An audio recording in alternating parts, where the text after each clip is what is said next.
Welcome back, true believers and all you merry Marvelites, to another very interesting Marvel's Avengers related video with something new to talk about. For once, that isn't A-Day. Now, even though it is technically new for us, the public, it still is generally footage that was shown behind closed doors, similar to the stuff that was shown off at the previous Comic-Cons and also at E3, with the A-Day gameplay being shown off for the certain audiences there first, and then we had to wait 2 months until Gamescom to actually see the gameplay for the public that was more polished. So now it's the same thing with this new overview video from PlayStation Blog, because if you recall, there was a little Marvel video on the Entertainment channel saying that there is going to be a new overview video for Marvel's Avengers discussing how the gear, customization, skills, and skins work, relating to all that from the team in this week, sometime this week. And it turns out, in similar fashion, actually in 2017, on October 30th,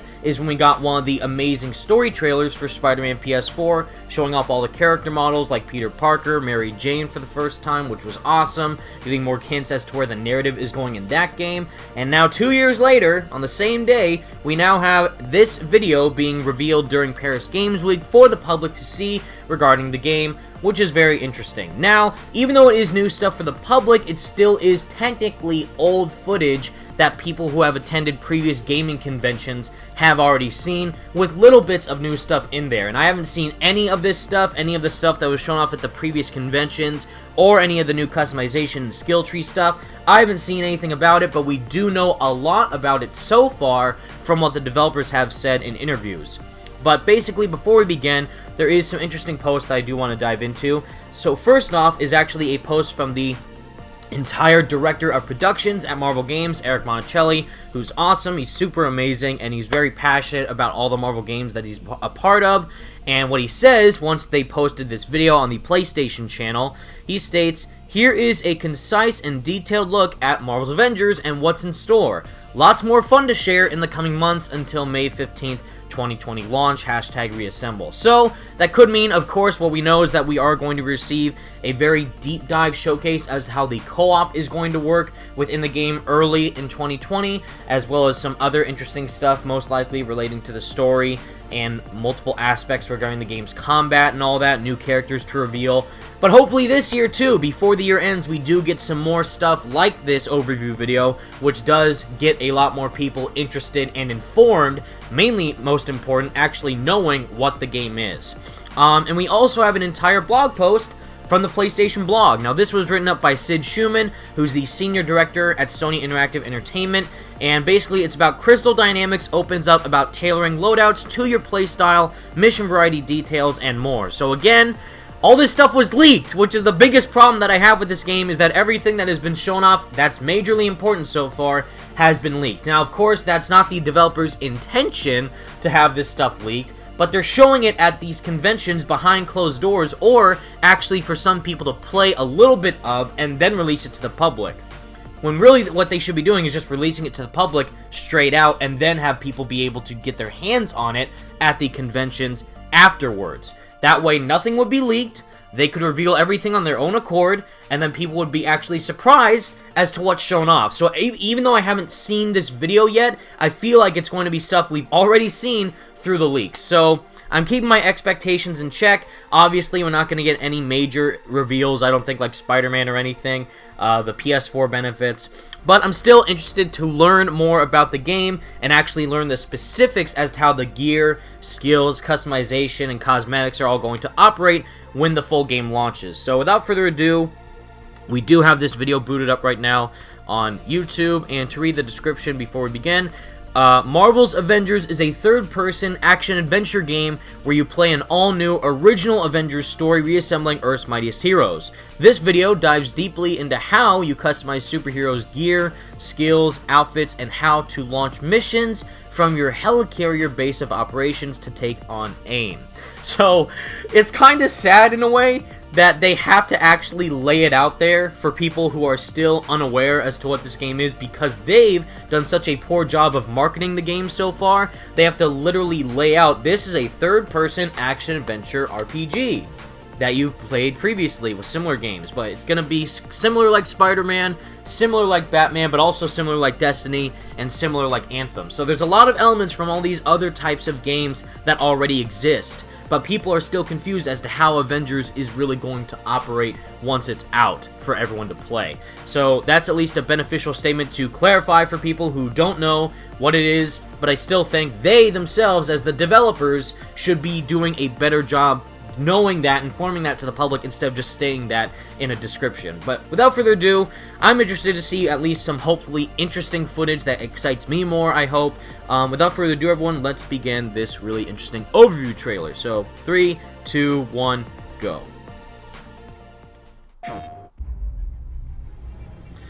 Marvel's Avengers is a third-person action-adventure game featuring an all-new... So they just say it!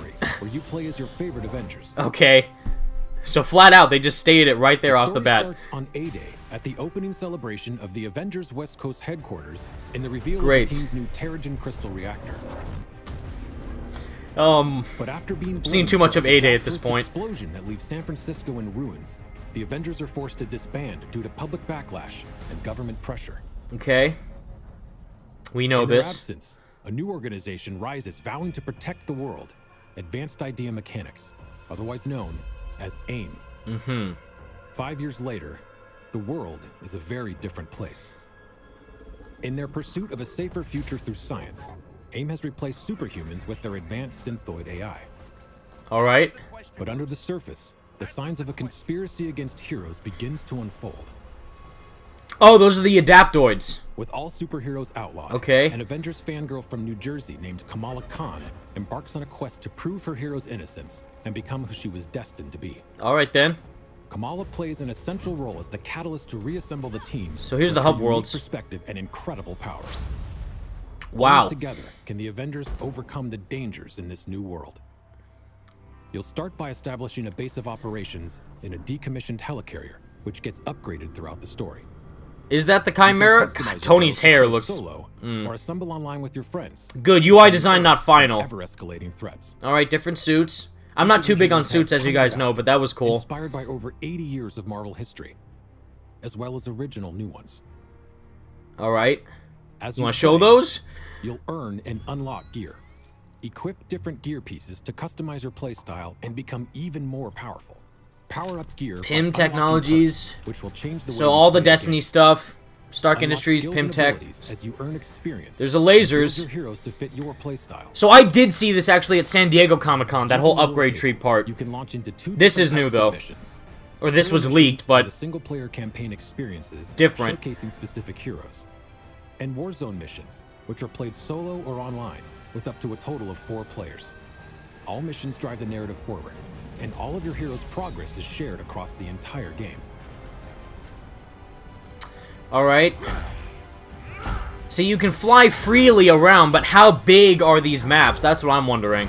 Are they small, or like, what's going on? The Avengers and there she is in Biggin. To be Earth's mightiest heroes once again. Was that it? That was totally it. I mean, this is good for people who haven't seen this stuff or haven't been keeping up with the articles that describe everything. But this is still, in a way, the same amount of footage that we've been getting. I mean, yes, it's not A-Day anymore. We get more deep dive details as to what is happening within the story. Little small glimpses at the gear system, not a full-on showcase. That wasn't a full-on deep dive as to how the gear works, just kind of briefly analyzing what it is going to be. And again, like we know, there's going to be different sets of gear, different rarities.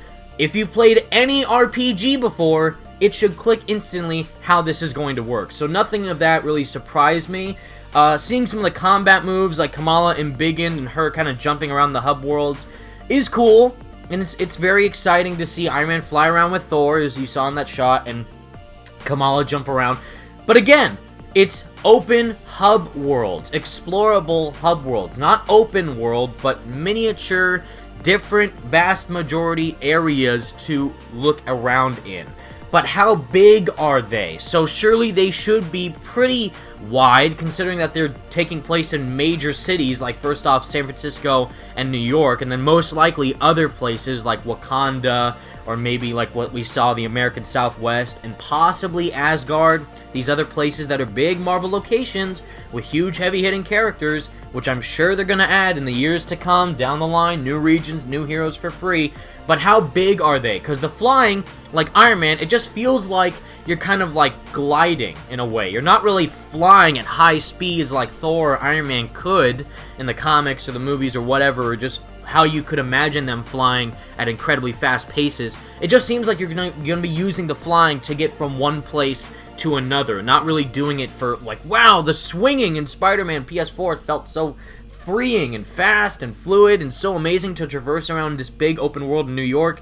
I don't think that's going to be the same thing here with this. Just off those clips alone, it doesn't seem like that's going to give you the same vibe. Which, granted, that's not the type of game it is. It's not an open world, you know, action-adventure type game like Spider-Man. It's a third-person action-adventure RPG with hub worlds to explore.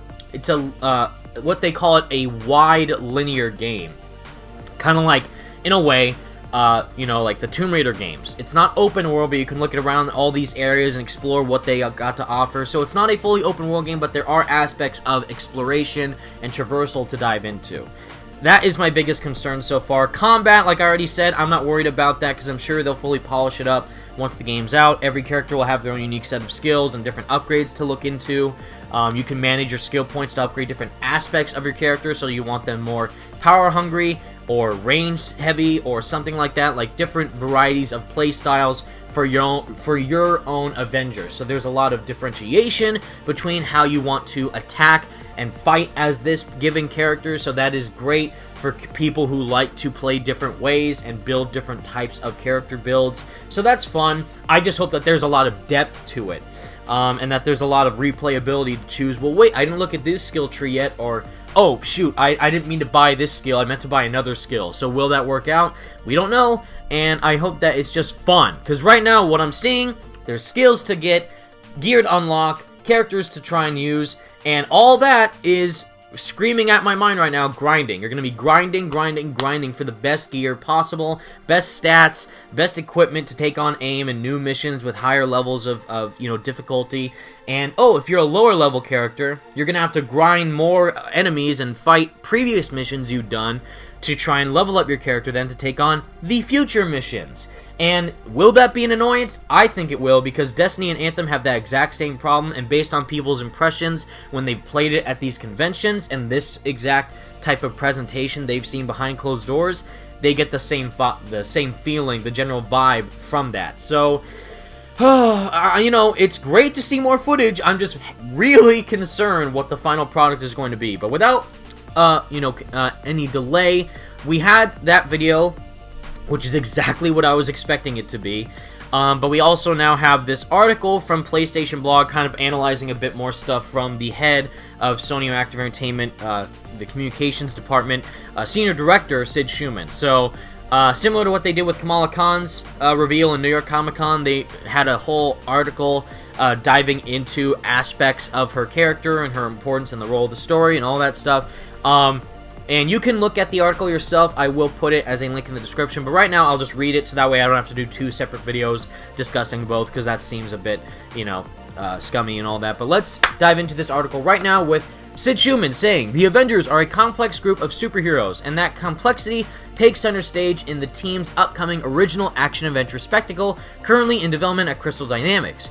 While the super-powered ensemble is traditionally celebrated as a group of heroes, the catastrophic event that kicks off their newest journey paints them as villains. But the responsible way to wrap your head around a larger-than-life experience like Marvel's Avengers is to observe the facts. As such, here's some key intel we've gathered on the upcoming blockbuster action game during a chat with studio creative director at Crystal Dynamics, Noah Hughes, who I interviewed. He's awesome, and he's super nice and amazing. We also received a concise video that highlights exciting new details around superhero customization, mission variety, and the insidious aim's influence on society." So, again, kind of recapping what we already know, but still interesting to hear it from Noah's perspective, because I'm actually interested myself to hear what Noah has to say. Asymmetrical co-op is a big focus. like we know already. Not a shocker here, but the Avengers' unique combat styles complement one another. We know everyone is wondering how co-op works, and we're excited to go into more detail in early 2020, Hughes says. However, we can give a quick overview in the meantime. As you see in the video, there are two different types of missions: Hero missions and Warzone missions. Hero missions are single player only and are part of overall campaign. These hero missions are specific canvases to showcase each hero as you reassemble them to your growing roster. Warzone missions can be played solo or with a group of up to 4 players as any hero in your roster, allowing you to embody an Avenger within a team of Avengers. Each mission scales based on the team size and makeup. We already know this, but it's nice to have them recap everything that we do know so far. While you'll be taking control of iconic characters, player choice is important to our experience. Players can customize each of their heroes' gear, skills, and choose from a diverse array of outfits, all of which creates a personal experience. For instance, one player might play Thor as an area of effect damage dealer controlling the crowd, but an ally could build him up primarily focused on melee tactics. It is critical that we deliver the true feeling of being each unique hero, each superhero. It's the Avengers after all. So yes, like we just said, because they've already said all this information, we do know that we can change our playstyles based on what type of character we want to play as. A close range, far range, melee heavy, kind of sniping heavy, all these different tactics you can try and apply to your character is freely given to you by player choice, which is nice. Let's see. You can fast track straight to multiplayer if you want, or hey, you can head right into the co-op missions that exist outside of the campaign if you prefer. After completing the introductory A-Day battle, the caveat there is that you'll be exposed to spoilers from the campaign. Okay, wait a minute. So why would we do that? I don't understand. Hold on. That actually irritates me. You can head right into the co-op missions that exist outside of the campaign if you prefer. After completing the introductory A-Day battle, the caveat there is that you'll be exposed to spoilers from the campaign, Hughes cautioned. I have to read that twice because that just blew my mind. So then why would we do the Warzone missions after the hero missions? Or why would we do the Warzone missions before the hero missions? That makes no sense. So now, that's very important. Do the hero missions first, in my opinion. Because what I like to do with these type of multiplayer games, similar to Uncharted or Last of Us, they have multiplayer components, which kind of showcase maps that you explore during the main story, and you don't really have context as to where these places are until after you beat the campaign. And so now, this definitely solidifies for me that I am not going to touch co-op after I beat the story. And the fact that they're trying to say you could jump into co-op whenever, oh, but you'll be spoiled. So why do it unless you personally don't care about spoilers, which is interesting, I guess, but I personally don't want to be spoiled for this game's narrative after waiting so long. So that's a good sign, and I'm not going to touch the co-op during the story mode. So good to know. That's still very odd, though, that they're doing that, if they're trying to heavily, market the co-op. But regardless, your character progress will be persistent between modes. Another thoughtful touch from Crystal Dynamics, your character's progress will persist across different play modes, so you can jump between the campaign and co-op missions whenever you want without missing a beat. Another bonus, you and a friend can team up online, and the game will scale the difficulty to accommodate, a feat worthy of the Avengers. So again, they just said that, but they now said it differently to just clarify that you can have your same character, tailored with your own skill set and loadout, but it'll be tailored differently each time you do a co-op mission to fit for your team's level and rarity of gear and skill tree unlocks and all that. So they're going all out, which is nice to see. There are many ways to customize your superhero abilities. As you gain levels, you'll be able to purchase new abilities via skill trees. Though many of these skills will upgrade your attack power, you'll also be making choices between difficult build types. We have a vast amount of gear unique to each superhero in Marvel's Avengers, each with its own rarity, stats, and perks to unlock, Hughes says. When we say play your way, we mean it. Players can dive deep into min-maxing their hero build through skills and gear. Players can switch out gear and choose which pieces suit individual playstyles as new, better gear is discovered or earned, allowing them to further tune their playstyle. Destiny, Anthem, Again, grinding for gear, because that's what they are encouraging you to do throughout the entirety of the game. Is that a good thing? I don't know. Is that the whole part of the years to come, playing this game for years to come, to grind for gear? I really hope not, but we will see. For gear, the real powers are found by unlocking their innate perks. Perks are unique modifiers tied to gear that augment or enhance how each superhero plays. Examples of perks are the ability to unleash an area of effect burst upon taking damage or faster recharging heroics. In addition, branded gear sets which enable more custom builds with stat bonuses are present in the game. Gear and skills are a foundational part of our progression system and allow players to really flex their creativity. This, combined with a crazy number of purely cosmetic outfits available for each superhero, will make everyone feel unique. What you're seeing in the game overview video is pre-alpha, so it's subject to change and evolve as we develop the game. So again, they're still working on it, really heads down, working on everything possible to make it the best experience that they can make. With the whole gear thing, and skills, and cosmetics, Destiny, Anthem, again, and the fact that people besides myself continuously compare it to it, and now after seeing that overview video and hearing the, analysis from Noah himself, makes a lot more sense, and I'm still on the fence as to what the game is going to fully entail after the fact. After you finish all the main hero missions and complete the Warzone missions, then what? Are you going to keep grinding for gear, keep replaying the same missions over and over again? We don't know, but I just hope that there's a lot of fun to it, because if it's fun and the gameplay feels entertaining, then we have nothing to worry about. But if they keep going in on these aspects and try and make people forced to play it, then it's a problem. To continue, new suits will be cosmetic only, of course. The game's detailed visual customization will allow you to unlock or purchase new suits and outfits as you play, but the fashion upgrades won't affect gameplay. There will be no loot boxes, no pay to win. You're not going to be paying money to beat the game or be better at the game, Hugh clarifies. Outfits will be a combination of fan favorites from comics, the colorful and rich designs present in 80 plus years of Marvel history, and new designs that are completely original to the game. So again, cosmetics are only for looks. They don't affect gameplay or anything like that. However, the problem is that even though that's great that you won't have to pay for the best piece of gear to make your character more powerful, I already know that they are going to add in almost all of the most popular costumes behind a microtransaction paywall. Now, is that fine? Yes, because they are providing you with years of content for free with new heroes and regions that would originally have to pay for, but that is free. So cosmetics are a easy loss for me personally, because I don't care about costumes.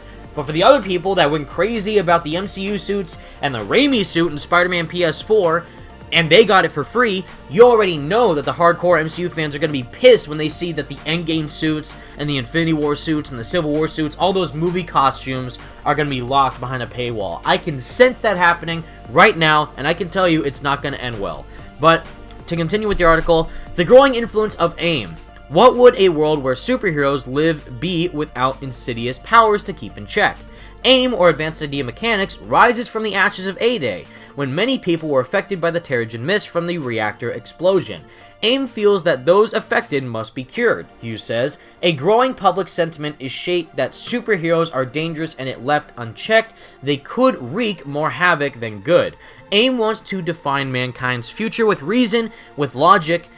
They believe in science, not superheroes, and that this devout purity to science will make the world a safer, stronger place, which also means superheroes can't be left to roam freely.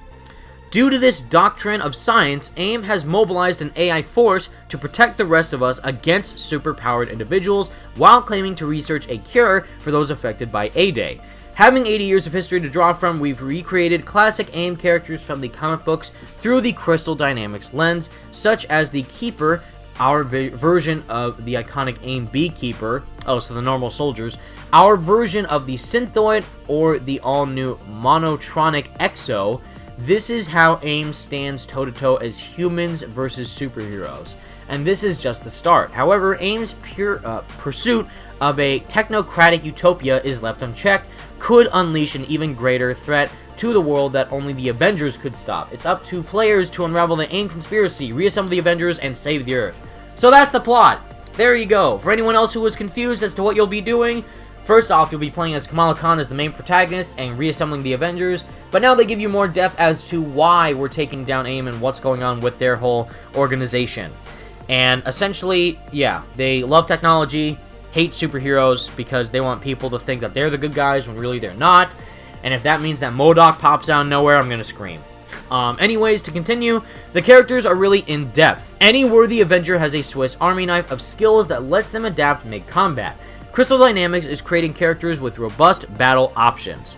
I am very much enjoying Black Widow the most right now, says Hughes. I love her agility and combos. Black Widow's grapple allows her to zip around. She's got pistols, which give her really good range, and she's got Widow's Bite and various equipment as some of her specials. Her gauntlets have special attacks. You may have seen there are a couple heroics you can trigger through skills, through skilled players can modify or upgrade, like her trademark Widow's Bite. She's also got her Tonfa, which are awesome, and she can also combine them into a deadly bow staff, which we have seen in previous footage. There's just a wide and wild range of unique skills she can put into action. So again, playstyle variety. You want to play as a dual-wielding staff Black Widow, or a full-on staff Black Widow, or pistol Black Widow, or grapple hook Black Widow. And what they also mentioned, she has grenades too in a description for her character profile. So there's a lot of depth to each character, which will hopefully re-emerge people who may get bored of it. Like, you know what, I haven't discovered this character's play style yet. Let me try Captain America. Let me try Iron Man. I haven't really played as them a lot. So that's the hope and the dream for this game, if it succeeds well in that front. But we will see. And finally, post-launch characters will come at no additional cost. To reaffirm, though Crystal Dynamics isn't discussing the number of post-launch superheroes planned, Hughes clarified that sheer quantity itself isn't the goal. We treat each of these heroes as wanting to be able to star in their own game. The truth is, the hardest thing is deciding which heroes to not make. Marvel's Avengers Assemble on May 15, 2020 on PS4, Xbox One, Google Stadia, and PC. So, again, a lot of stuff we already know, just reaffirmed in a way to make it sound new when really it's not. So that's my problem. They act like this is new stuff when really it's slight additions to the new content that we are receiving, when everything is going to come next year when the game releases. Like, that's when the game is coming out, and that's when we'll receive all the info for it. So I'm still very hesitant on this game. This at least got me a bit more interested to see where the gear is going in the future. But right now, I'm still kind of on the fence. I'm at least happy that they showed this footage to the public. Like I said, there was some stuff in there that I did see at previous conventions that I attended, like E3 and San Diego Comic-Con. But there was also some new stuff in there like I didn't see. Like, what I'm interested in is walking around the helicarrier hub area as Tony Stark or Kamala Khan or Bruce Banner, or whoever you're playing as. Like, what are you going to be doing in there? Is it like the lab or feast shelter areas, like Spider-Man PS4? You can kind of interact with people. I hope so, because that's kind of the more of the gameplay that I'm interested in compared to the grinding for gear. But anyways, guys, those are my thoughts and breakdown analysis as to all the information we just got provided for us for the Marvel's Avengers overview video from the PlayStation blog. Hopefully there is some new information revealed during Paris Games Week, as well as this Italian gaming convention alongside of this overview video. We don't know for sure, but I'll be keeping updated and informed so that way I can tell you guys about anything new that happens. And I'm just hoping that this game works out for the best. Will it succeed? Will it fail? We don't know, but I'm just really can see that Noah Hughes specifically, because I interviewed him, he's super passionate about the game. So is everyone else working on it from Crystal, Marvel, Eidos, Square. It's just that that's not being shown off through the marketing. I can't feel their passion through the marketing, but hopefully we do receive something beneficial to that besides this overview video relatively soon. But without further ado, everyone, thank you all so much for watching. Let me know all your thoughts in the comment section down below. And until next time, stay spectacular, Merry Marvelites. Peace out.